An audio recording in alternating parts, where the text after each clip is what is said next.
So the first thing I wrote here was prerequisites for receiving Quranic guidance for believers. Now, the first item there is your moral compass is still intact. If you really want to benefit from the guidance of the Quran, your moral compass needs to be intact. What does that mean? In simple language, here's what that means.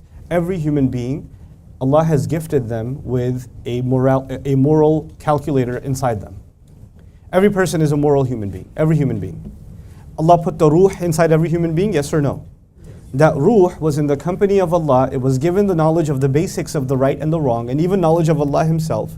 We learned that in Surah Al-A'raf. Because every human being, doesn't matter if they're born in a Buddhist family, or they're born in an atheist agnost family, or they're born in a Christian family or a Muslim family, it doesn't matter. All human beings are gifted with a certain basic sense of decency. The Arabic term for that, the Islamic term for that is the fitrah. The Rasul of Allah sallallahu alayhi wa sallam would say, "Kullu mawludin yuladu ala al-fitrah." Every human being was given or was born with the fitrah. It's a very famous hadith of the Prophet sallallahu alayhi wa sallam. Okay, now, having said that, what does that practically mean? Practically what that means is, even when a man is, or a woman is 30, 40 years old, and they're not Muslim, even if they're not Muslim, they still have a sense of, man, that guy is getting beat up on the street, that's not right. Or these people stole money and didn't give it back, that's not correct. Or they shouldn't be insulting their coworkers that way, that isn't right.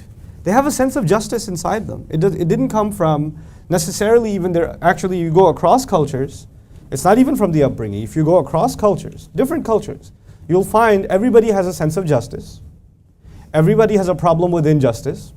Everybody has respect for the truth. Everybody has a disgust for lying. Even if they may be engaged in lying once in a while themselves, if you were to ask them, do you think lying is wrong? Overwhelmingly, what are people going to say? Yeah. You know what that means? That their moral compass is still intact. There's some part of that fitrah is still alive in there. Okay. Now, I wrote on top for believers. You see that? Prerequisites for receiving Quranic guidance for believers. I put a qualification there. So it kind of raises an interesting question. How could you be a believer, a Muslim, and your moral compass is not intact? Why would I put that there? Because it's possible. It's possible that somebody's Muslim and they've lost their moral compass. They don't have a conscience anymore. It's very possible. It's actually possible that they have a lot of knowledge of the religion and they have no decency left. That's possible too. Allah talks about that problem in the Quran. On the outside a believer, on the inside something filthy, something disgusting. That does happen. Okay. So now how do you and I know that our fitrah is still intact?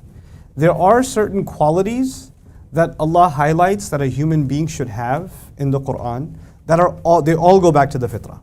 So I won't give you all of them, but I'll give you a handful, and you could pick, paint the rest of that picture yourself.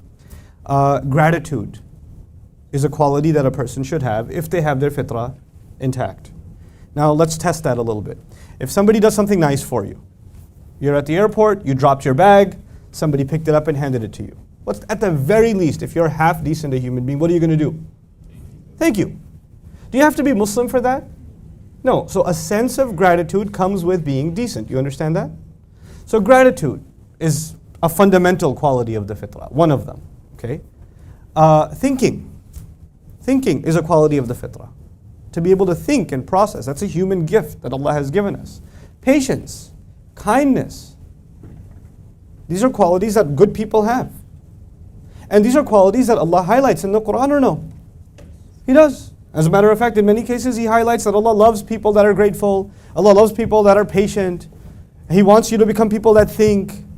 So the things Allah wants you to become, or the things that Allah loves, are actually pretty much all qualities that we were already given as part of our fitrah. They were supposed to be inside of us already. You with me so far? Okay. So if a person has a really big patience problem, or they're not grateful for anything, they have a hard time being grateful. It's very hard for them to say thanks. It's very hard for them to be humble. Humility is another actually fundamental quality of the fitrah. And humility has many levels, but the first of them is to be able to admit your mistakes, to be able to admit you're wrong, or you're not the best, or to be able to admit someone's doing a better job than you are, right? Some people have a really hard time with that, to be able to admit their mistake. So if your fitrah is not intact, then you're going to have a hard time with the Quran. Now let me tell you what that means. That means that you might actually learn a lot about the Quran. You might learn Arabic grammar. It's just been a day for you guys, but you might learn loads of Arabic grammar. You might actually study 10 or 20 tafsir at one time, but you still won't get guidance out of it because fitrah isn't there. So you understand that first prerequisite? Okay? So that's something very internal. Like we have to kind of really gauge ourselves where we are to be able to benefit from this first prerequisite. The second is that you're approaching it as a seeker, not a critic. This is a really important one.